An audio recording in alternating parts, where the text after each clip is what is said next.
The last pillar that I can remember is the maze, what I call the maze of metabolism. The maze of metabolism, i.e., cause and effect. It's also the maze of cause and effect in complicated systems. So, this kind of logic works, this maze of metabolism analogy works in your body for making any kind of change, whether it be learning a skill, losing fat, building muscle, getting better sleep, curing cancer, whatever, becoming a better singer, anything. It also works in considering processes, I think, but I'm not prepared to defend this yet, but I think it also includes large scale economic phenomenon. So,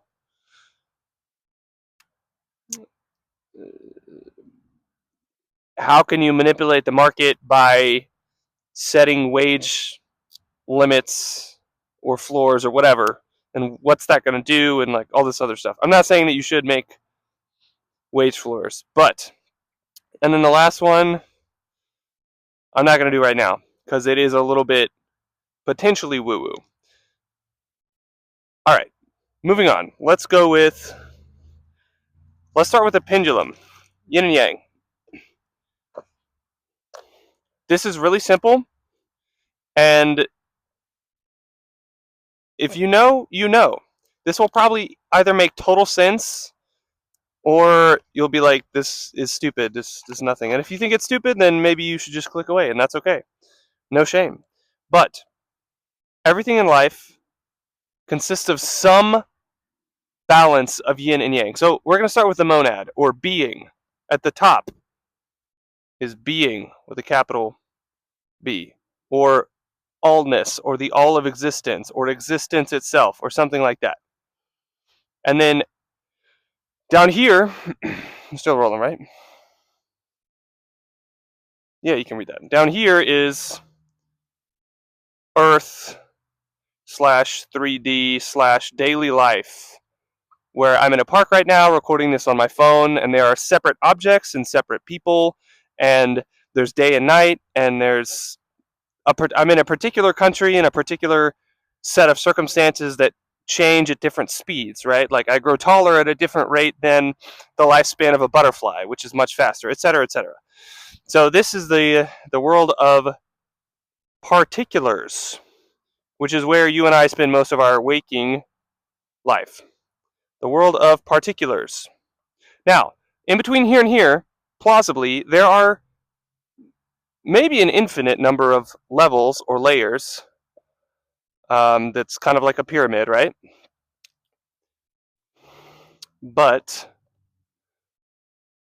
And it's damn near impossible to know all of them, if that's even a meaningful thing. But somewhere very close to this level, be it the next level or like a couple levels down, there is the first division, the first pair of opposites. So first opposites. These are the foundational opposites, and dare I say, the parents of all other pairs of opposites. And this is yin and yang, or yang. I'm not sure what the correct pronunciation is. It doesn't really matter. All right, so you get that this is being, existence, allness. This is the daily life that we live with all of its particulars. And as the light of consciousness or existence, in order for God, being, to manifest here, it cascades through all of these different layers, the first of which, through all of these different layers and branches. So another way to think of this whole area is that there are all these branches of opposites and thirds and et cetera, et cetera. And it goes all the way down until you have, a million different particulars. So anyways, that's a rough outline of the way that existence is. And the first split right here is yin and yang. All right, you got that? Good. Moving on. Next video, talking more about yin and yang.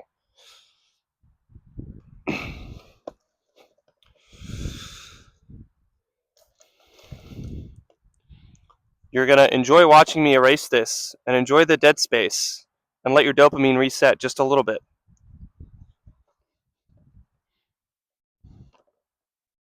All right. So what is yin? Yin is receptivity, or receive. It is openness. It is passive, which is not a bad thing. And it doesn't mean that it is never active. It's just generally passive. In terms of gender, it is feminine. No, this does not mean that all females are passive or weak or anything like that. Yeah, and so yang or yang is active. I should make them equal. I'll lowercase that. Is active.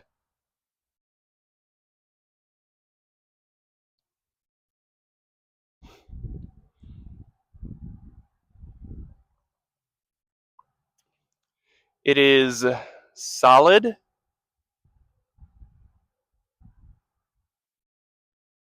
I think that's a good descriptor here.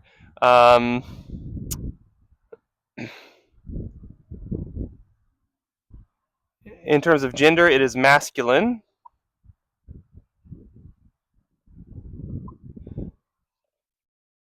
If some words are capitalized and some lowercase, that is not on purpose. So just ignore those differences. It is traditionally represented, yang is traditionally represented by the sun, by light, and yang is typically represented by the moon or dark, which doesn't mean evil, it just means lack of light, receptive. Now, in order to have anything that exists at all, you need both of these. Because by virtue of being a particular thing, or yang, by virtue of yanging being a particular thing, it is excluding or yinning everything else. That's the first time I've said it like that.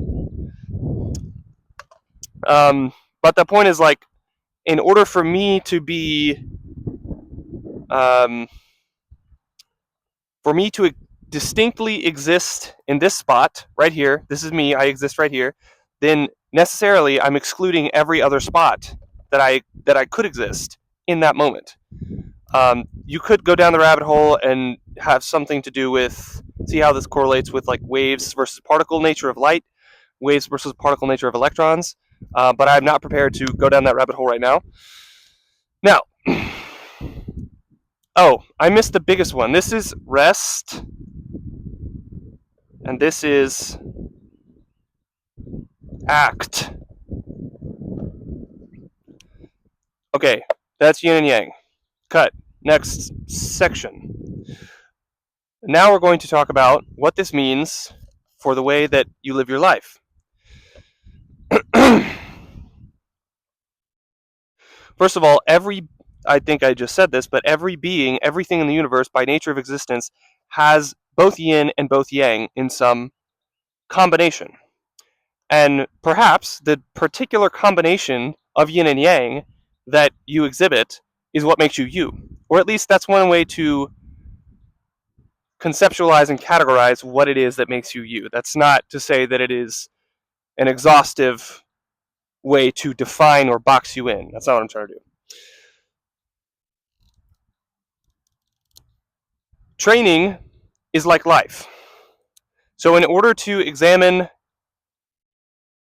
and demonstrate what I'm going to explain about yin and yang, we're going to narrow our scope temporarily to athletic training or weight training. Weight training. This principle that I'm going to outline applies to literally everything. However, I discovered it in weight training, so that's what I'm going to talk about. Now, you have a pendulum. A pendulum is a string held up that is taut, so there's no slack, there's no squiggling in the string.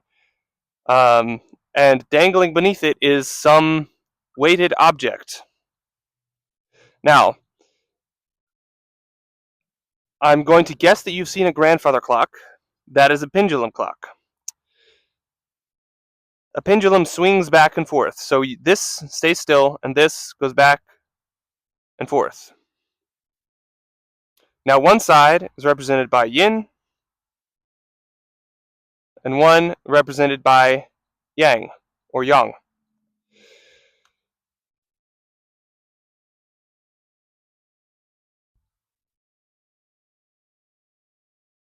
Here's where we get into it. When you go to the gym, when you exercise, this is vigorous. This is expending energy. This is your heart rate's up, you're sweating, you're lifting heavy weights, you're running fast, you're expending energy. So we'll expend energy.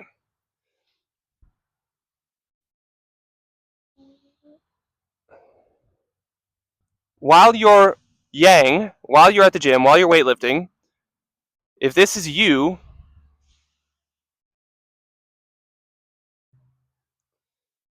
you're over here for the time that you're at the gym and for the time that you're in this energy, this attitude of yang. This can also be expressed as, I can never remember which is parasympathetic and which is sympathetic nervous system, but we could call this fight or flight,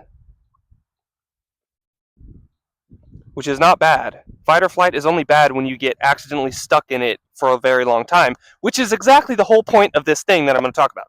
That's actually how I discovered this.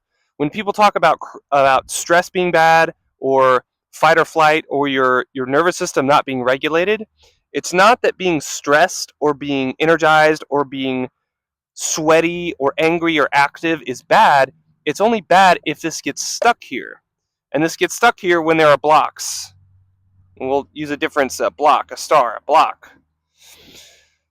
which is typically some artificial or arbitrary rule or some addiction or some other thing in your subconscious that is preventing you from allowing yourself, this is you right here, that is preventing you from allowing yourself to swing back this way. What makes it swing? Gravity and momentum and all that stuff. Now, this is the yin side. This is rest. This is, I'm not going to necessarily put sleep, although your sleep should be yin, but some people get really, really shitty sleep. So it's not necessary. Yin is not just about sleep. It's about chill. It's about rest and chill and lack of effort. Typically, that's a good way to start. There may be exceptions, but it's lack of effort. And this is when you regain your energy. So what should happen, if there's nothing arbitrarily and artificially interfering with this process, is the pendulum swings back and forth in tempo.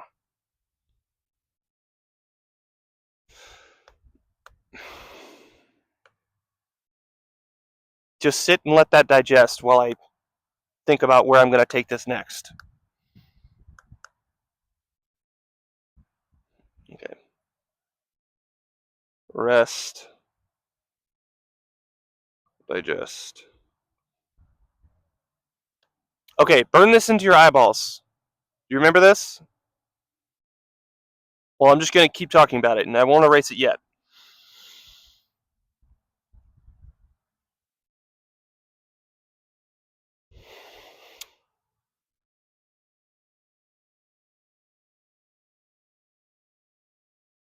You know what? That's a good intro.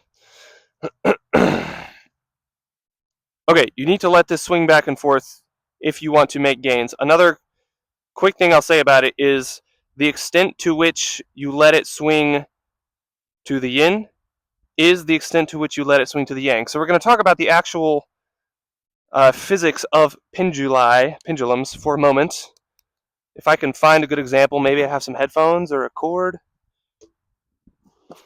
I do not.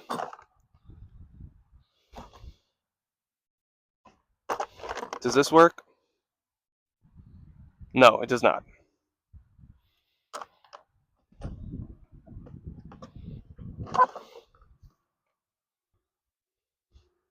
Does this work?